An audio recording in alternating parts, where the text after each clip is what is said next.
Questa sera a Napoli è scoppiata una bomba, e i tifosi del Napoli stentano a crederci. Siamo tornati con un aggiornamento urgente e sorprendente dal dietro le quinte del nostro amato club.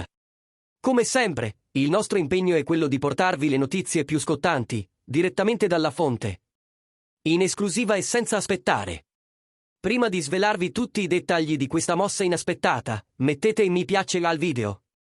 Iscrivetevi al canale e attivate la campanella, perché qui non vi perderete nulla.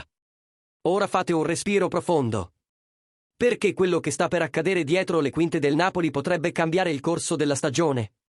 E forse anche la storia del club. C'è qualcosa di grosso dietro le quinte e tutta la città ha già iniziato a parlarne. Victor Osimhen è ancora una volta al centro dell'attenzione. E questa volta non si tratta di un rinnovo o di un nuovo prestito, ma di un trasferimento forse scioccante alla Juventus, sì, avete capito bene. Secondo il noto esperto Alfredo Pedulla, l'attaccante nigeriano, che di recente ha brillato al Galatasaray, è intenzionato a lasciare un segno definitivo nel calcio europeo. E nonostante le molestie milionarie dell'Arabia Saudita, Osimhen vuole ancora giocare in un club dove il calcio conta davvero. Secondo Pedulla, ha chiarito che, a soli 25 anni, non è pronto a voltare le spalle al massimo livello del calcio europeo. È stato felice in Turchia, riconosce la grandezza del Galatasaray, ma sa che ha bisogno di un palcoscenico ancora più grande per ottenere tutto ciò che può. Ed è qui che entra in gioco la Juventus.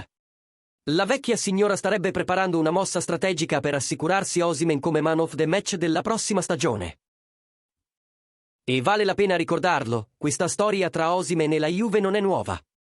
Secondo fonti interne, il club torinese sta osservando l'attaccante da tempo, puntando molto su di lui come giocatore chiave per tornare alla ribalta in Serie A.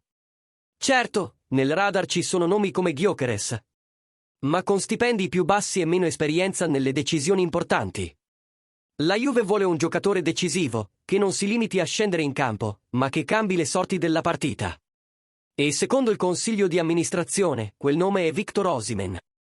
Ma ora vogliamo sapere da voi, tifosi del Napoli. Cosa ne pensate di questa possibile partenza verso i rivali della Juventus? È un tradimento imperdonabile o solo un altro capitolo del calcio moderno? Pensate che dovrebbe tentare la fortuna in Arabia o rimanere in Europa per conquistare ciò che gli resta? Scrivete nei commenti, perché la vostra opinione è fondamentale in questo momento. E naturalmente, grazie mille per averci seguito. La vostra presenza è ciò che ci spinge. Ci vediamo nel prossimo video. Forza Napoli!